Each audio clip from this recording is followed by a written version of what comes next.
আৰু আপোনাক লৈ জুবিন দাই গীত বহুত লিখিছে বুলি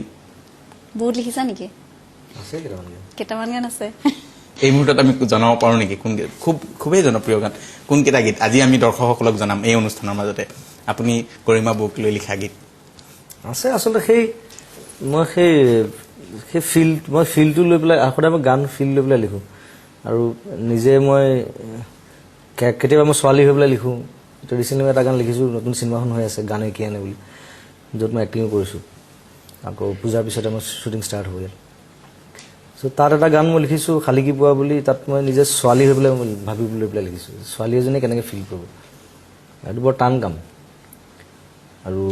মহালক্ষ্মীয়ে গাইছে মই ভাবোঁ গানটো খুব ভাল পাব মানে শুনি চ' মই সেই কেৰেক্টাৰ নিজক এষ্টাব্লিছ কৰি পেলাই মই তেনেকৈ গান লিখোঁ আৰু তাইক লৈ অভিয়াছলি আছে মোৰ গান কিছুমান গান লিখা এটা গুণগুণাই নিব নেকি আজি গৰিমা বৌ যদি জনা নাছিল সেই গীতটোৰ কথা গম পাব জানে তাই কৈছোঁ এটা চিট হয়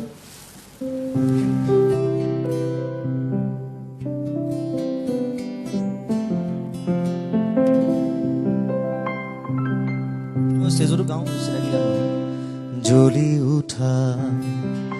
জুই হৈ জ্বলোৱা মোৰ কামনা ফুলি ৰোৱা ফুল হৈ বৈ আহক বাসনা দূৰণি হওক বেদনা ফুলক হাঁহিৰ ফুলনি কুঁৱলী হওক চেতনা জনক প্ৰেমৰ অগনি জ্বলি উঠা জুই হৈ জ্বলোৱা কামনা ফুলি ৰোৱা ফুল হৈ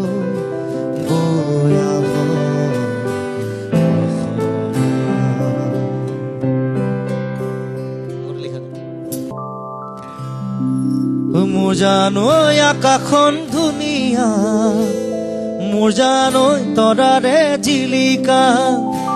মোৰ জানৈ মনৰে সৰগ মোৰ জানৈ তুমি মোৰ মেনকা মোৰ জান দূৰণিতে মোৰ জান তুমি থাকা মোৰ জান সপোনত মোৰ জান আমাৰ দেখা মোৰ জানৈ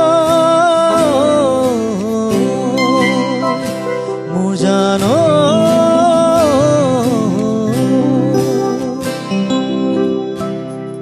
আপোনাৰ ওচৰলৈ আহিছোঁ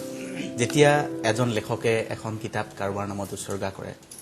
সেইজন মানুহ গৌৰৱত উঠলি উঠে আপোনাৰ কাৰণে এই গীতটো লিখিছে আপুনি পত্নী হিচাপে মই সোধা নাই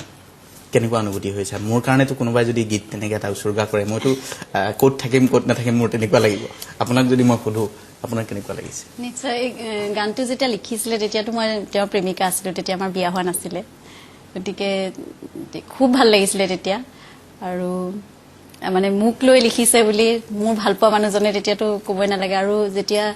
এলবামটো ওলালে সকলোৱে শুনিছে তাৰপিছত খুব ভাল লাগিছিলে আৰু কেইবাটাও গান লিখিছে মোক সন্মুখত বহাই লৈ পেলাইও লিখিছে তুমি চোৱা দুচকু তুলি সেই গীতটো মোক একদম মই সন্মুখত থাকোঁতে লিখি আছিলে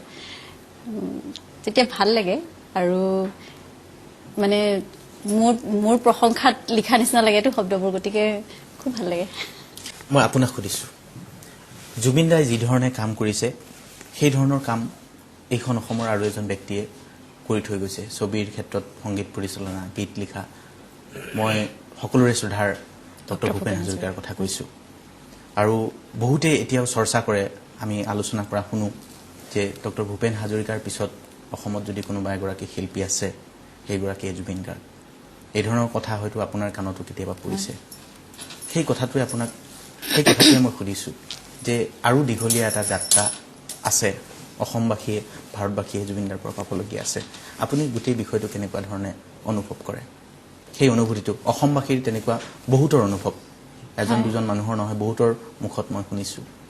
সেইটো অসমবাসীৰ যিটো আশা মানে জুবিনে এটা খুব মানে এটা এটা যুগ ৰচনা কৰি থৈ যাব বুলি অসমীয়া সংগীততে হওক বা চলচ্চিত্ৰ জগততে হওক ছবি জগতত আৰু আমাৰ অতি শ্ৰদ্ধাৰ ডক্টৰ ভূপেন হাজৰিকাৰ লগত যেতিয়া তেওঁৰ পিছত যেতিয়া উত্তৰাধিকাৰী বুলি তেওঁক এটা মানে তেওঁৰ কথা আশা কৰিছে গতিকে মই ভাবো তেওঁৰ ওপৰত এটা গুৰু দায়িত্ব আছে আৰু সেইখিনি তেওঁ কিমান দূৰলৈকে